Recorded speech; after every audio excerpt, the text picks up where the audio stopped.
We are back for another lesson in the books. Folks, we're getting close to finishing this book, so be pretty proud of yourselves. We are on lesson 109 today. Grab a notebook or a piece of paper. If you have the lesson from yesterday, lesson 108, we're gonna be continuing that. So it might be helpful to have those notes in front of you.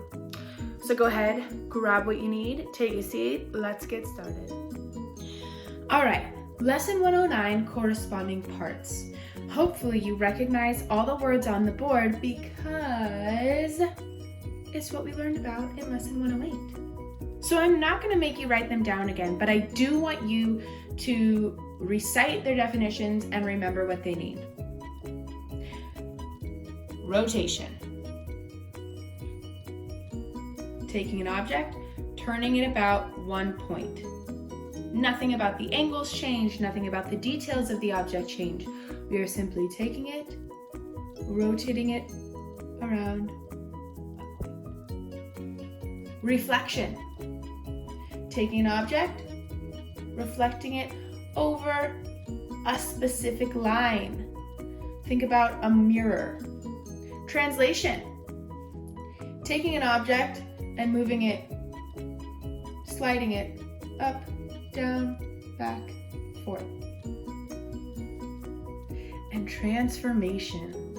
If you remember, transformation is all of these words in one. So transformation is the rotation and reflection and translation of an object. So when we are looking at corresponding parts, this means that we're trying to find sides and angles that are the same, even though these are technically two different shapes.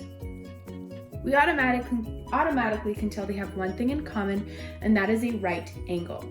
Now, if we were to rotate and reflect, we can also see that they are essentially the same, aka they have corresponding parts. So if I rotated ABC,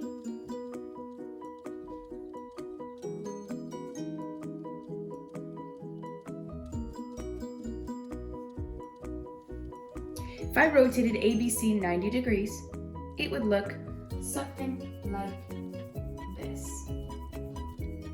Then I could also reflect ABC over that line, and we would get something that corresponds to triangle XYZ. So because of this, I know that angle A corresponds with angle X. I know that angle C corresponds with angle Z, and angle B corresponds with angle Y.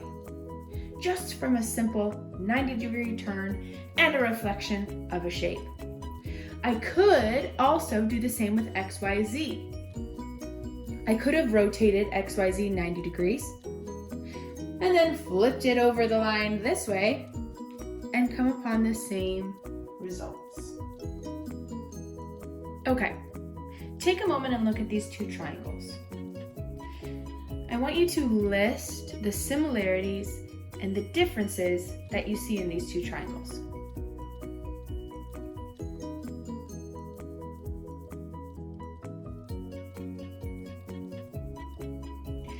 Okay, now what if I told you that these two triangles are congruent, aka they are the same? What could you do to triangle A so that it looked a little bit closer to triangle B?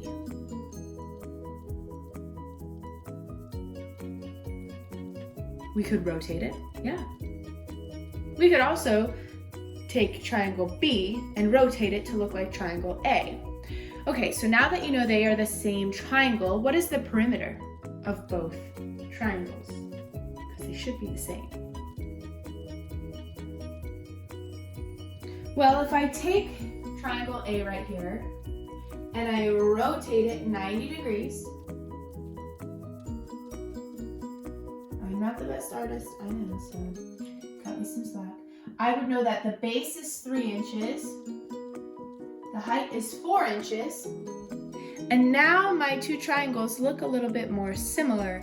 I can also say that the side is 5 inches. So now that I know all of that, what's the perimeter? I need to do 3 inches plus 4 inches plus 5 inches. 3 plus 4 is 7 inches plus 5 inches, 12 inches.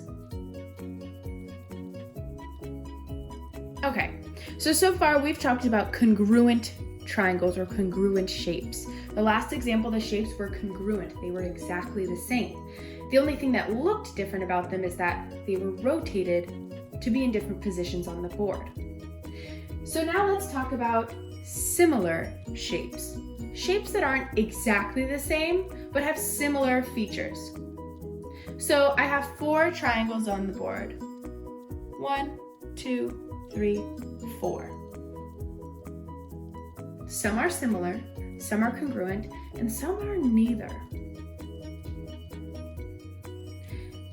If we look at triangles 1 and 2, they are similar. They are also congruent. They are exactly the same size, exactly the same shape, and they are located at the same exact point on the board. How about triangles 1 and 3? Are they congruent? They look like they both have a right angle. They look like their sides are ratios to one another, but triangle 3 does look slightly larger. So they are not congruent. We would say that triangles 1 and 3 are only similar. What about triangles 1 and 4? Triangle 4 is not similar to any of the triangles on the board. Even though they're all triangles, there's nothing else similar about them. Triangle 4 does not have a right angle. Triangle 4's sides look different lengths than triangles 1 and 2.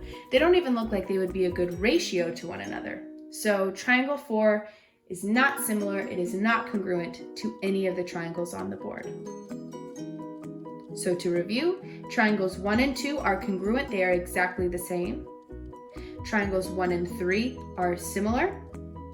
And then we could say triangles 2 and 3 are similar. But triangle 4 is not similar or congruent to any triangle on the board. Okay, let's practice again, but this time with angles. So these two triangles are similar. I've only labeled one because I want you to focus on the angles, but these two triangles are similar.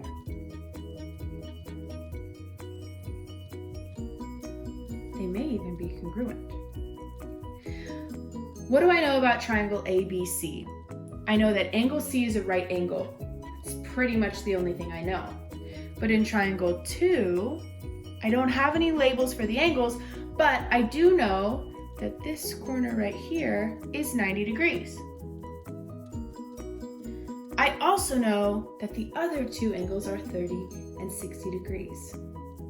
So is there a way that I could rotate and flip triangle ABC,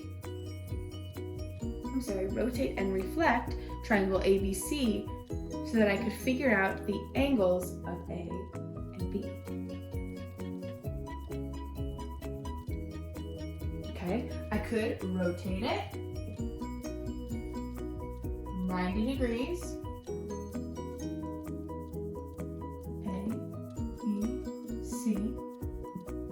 And then I could reflect it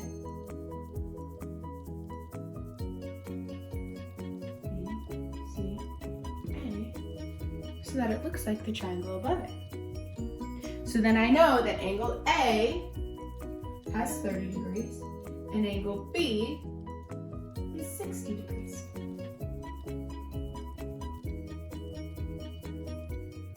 For our final example today, the two rectangles on the board are similar.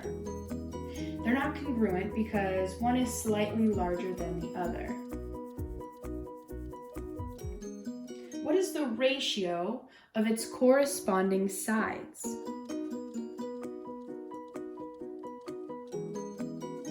By what scale factor is rectangle ABCD larger than rectangle EFGH? Now, this is taking us way back before break. We did an investigation on scale factors. First, let's focus on the ratio. I know the ratio of side AB to EF is 2 to 1, right? Because 2 to 1. I can also double check this by doubling that ratio. If I multiply both by 2, I would get 4 to 2. So I know that it's correct. Now, what is my scale factor?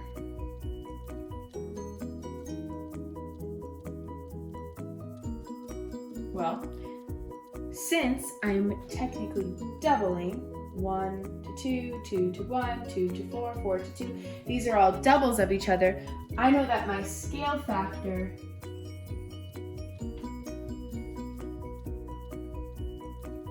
is 2.